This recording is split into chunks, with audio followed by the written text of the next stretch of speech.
All right, so I'm here with my last one best thing from OETC this week.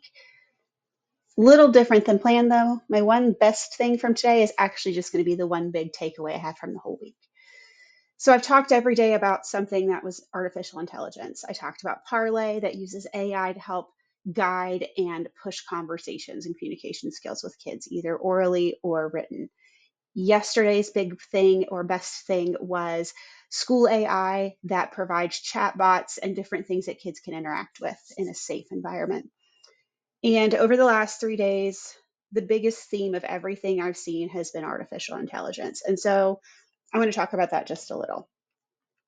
Um, AI is a really scary thought, to be honest, in my opinion. We always start with that idea of, do you want Terminators? This is how we get Terminators and Skynet and all the scary things about AI. But I heard a speaker this morning, completely unrelated to the conference I was at. I was at another event before I went to OETC this morning, and he was from Intel. He was their global marketing, global something, um, really big deal at Intel. And he was at this business council meeting that I was presenting at on a panel for, and was talking about AI and their new initiative to educate. And he said a lot of things that really stuck with me, but his main talk point of his talk was that AI is not to replace a human. AI is to augment our human abilities. It's to make us better at what we do. It's to make us more efficient at what we do. It's to help us hone in on those skills that we need just a little more practice with, or that we may just not have the strengths to do and make us better at those things.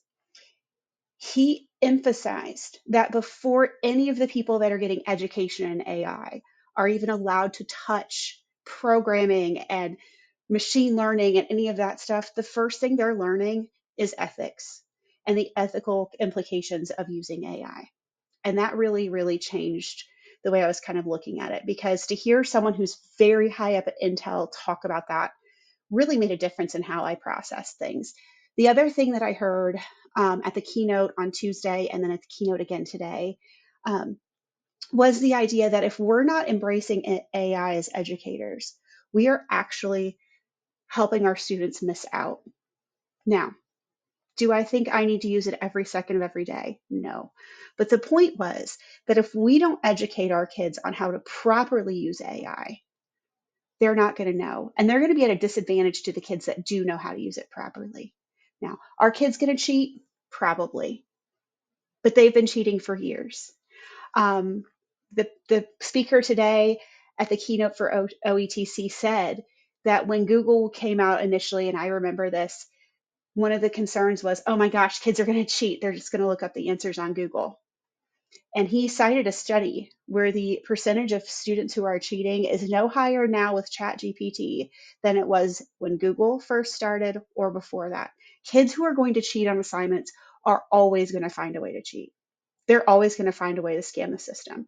What we need to do is teach them how to use those tools correctly.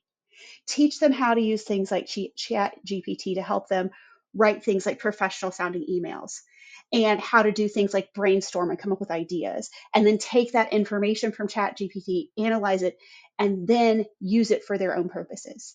As a teacher, for me to use any kind of AI, it's going to give me the opportunity to personalize things for students much quicker than I could do it myself.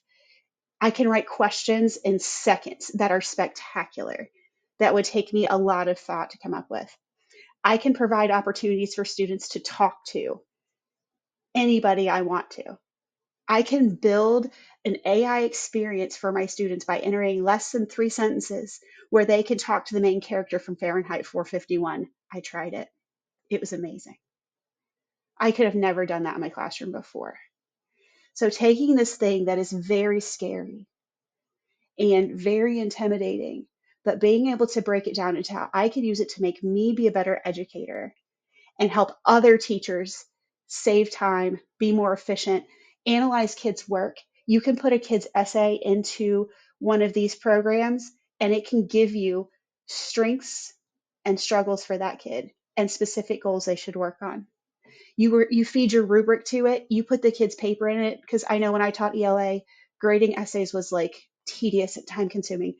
You can put your rubric in it, You can drop the essay in and it will score it to your rubric. Now, am I saying it's perfect? No. What I'm saying though is its purpose is to make us better. It's to make us more efficient. It's to give us a chance to do things to make our classrooms better. What I really want to do with this is teach people how to use those tools and look at ways to make our assignments AI proof. If we're teaching the same way we've always taught, we're going to get the same results in a different environment. I can give you an essay prompt, and you can take that essay prompt and drop it right into any of those chatbots, and it'll give you a beautiful essay. But if I ask you to apply that knowledge, that chatbot can't apply knowledge. That chatbot couldn't make a podcast. That chatbot couldn't write a story from the perspective, taking your life perspective and adding to it. Our education is going to have to change from being simply retelling and recalling information to applying it to our life, to the real world, to analysis, those types of things that are higher level thinking, teaching kids critical thinking skills, teaching kids problem solving skills so that they can use what they get from things like ChatGPT and Google Gemini and all those tools to make something better. We need to move from, in my opinion, having kids just spout back information to us and making them from being content consumers to being content creators, creating podcasts, creating art, creating music, creating machinery, creating designs for anything. Let's make our focus on making our kids critical thinkers and creators and not just regurgitators of information. So many opportunities are going to come forward with AI, and it's going to just keep getting better. We have to embrace it, or we're going to get left behind.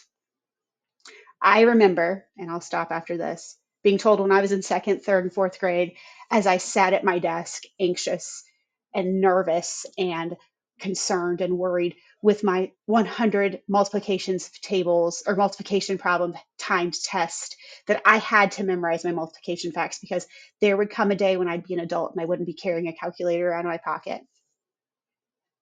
I carry a calculator in my pocket every day. The world is changing. Technology is growing.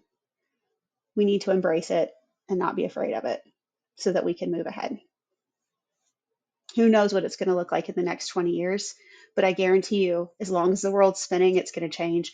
And we'll definitely have a calculator in our pocket and something that can do a lot of the rote tasks that we think of as nothing every day to make our next days better. Embrace AI and Ed. It's my new hashtag, and I really, really believe it. As always, if you have any questions or any thoughts, please let me know. And I can't wait to share some of the really cool opportunities that I've found through this with everyone.